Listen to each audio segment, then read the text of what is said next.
When Franklin Roosevelt took office in March 1933, American unemployment stood at roughly 25%.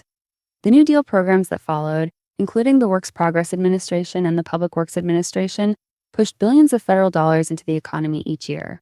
By 1936, real output had grown for 4 consecutive years and unemployment had fallen toward the low teens as a share of the workforce. The recovery was real, but it rested on continued government support, and the private sector had not yet fully taken over the carrying load. Federal Reserve Chairman Mariner Eccles and a minority of economists warned at the time that the recovery was not yet self-sustaining. Treasury Secretary Henry Morgenthau Jr. was one of Roosevelt's closest advisors, and through 1936 and into 1937 he pushed hard for fiscal discipline. Morgenthau believed that a balanced federal budget would restore business confidence and allow private investment to take over from government spending. Roosevelt, who shared some of these instincts, agreed to pursue a sharp reduction in the federal deficit for fiscal year 1937. Federal spending fell while tax revenues from the newly enacted Social Security payroll tax, which took effect in January 1937, rose, narrowing the deficit substantially relative to the prior year. The timing was the problem. The economy had recovered enough to look healthy, but not enough to sustain the withdrawal of support on its own. In August 1936, the Federal Reserve Board voted to raise the reserve requirements that member banks were required to hold against deposits, an increase of roughly 50%. 2 more rounds of increases followed, taking effect in March 1937 and May 1937. By mid-1937, required reserve ratios had roughly doubled from their pre-1936 levels. The stated rationale was precautionary. The Fed wanted to absorb what it considered idle excess reserves sitting in the banking system, preventing them from causing future inflation if banks suddenly deployed them. Critics then, and since have argued the move was premature and contractionary, draining the potential for new lending from a still recovering economy. Fed Chairman Eccles later wrote that the timing of the increases had been a mistake. Beginning in December 1936, the U.S. Treasury added a third contractionary force by sterilizing gold inflows. Under standard practice at the time, gold arriving in the United States would expand bank reserves and, through the lending process, the broader money supply. The Treasury instead held incoming gold in a special inactive account, preventing it from flowing into the monetary base. The program was designed to stop what officials feared was an inflationary buildup of gold reserves. But its practical effect was to tighten the monetary environment at precisely the same moment the Fed was raising reserve requirements and the government was cutting spending.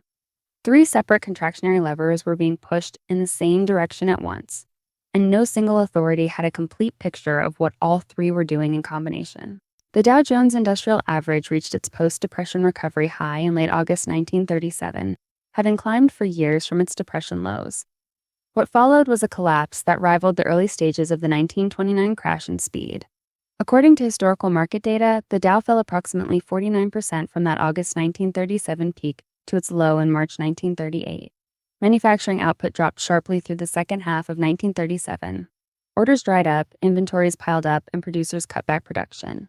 The business community pointed to regulatory uncertainty. But macroeconomic data reconstructed later by economists, including Milton Friedman and Anna Schwartz, pointed to something more mechanical. A contraction in money supply growth driven by exactly the policy choices that had just been made. The statistics for 1937 and 1938 are stark. Industrial production as measured by the Federal Reserve fell roughly 32% from its May 1937 peak to its May 1938 trough, one of the sharpest peacetime contractions in American history. Unemployment, measured under the standard methodology of economic historian Stanley Labergott that most academic treatments use, rose from roughly 14% in 1937 to roughly 19% in 1938. A minority view associated with economist Michael Darby argues that workers enrolled in government relief programs should be counted as employed, which produces lower figures, but the direction of the change is not disputed under any methodology. Real output fell in 1938 for the first time since 1933. Inside the Roosevelt administration, a genuine intellectual conflict was underway. Mariner Eccles, the Fed chairman who was sympathetic to what would later be called Keynesian economics, argued that the budget tightening and reserve requirement increases had caused the collapse. Morgenthau, backed by more traditional economists, maintained that the downturn was a natural corrective and that returning to deficit spending would undermine business confidence permanently. Roosevelt was caught between them. He had run partly on a platform of fiscal responsibility in 1936, and reversing course felt like admitting failure.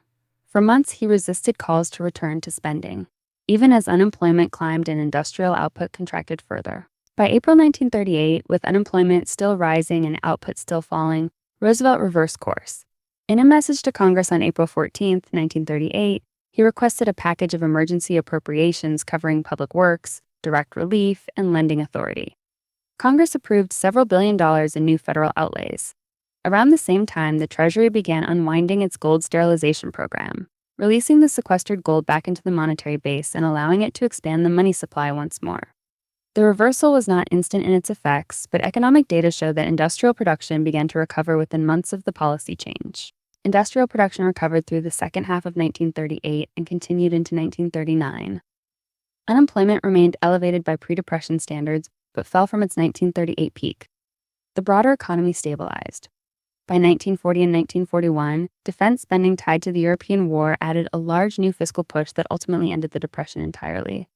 The episode produced a clean before and after pattern: contractionary policies in 1937, collapse in late 1937 and early 1938, reversal in April 1938, and partial recovery by late 1938.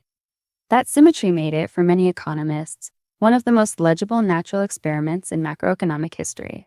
The 1937 recession has been interpreted through at least two major frameworks, and the debate between them echoes in policy discussions today.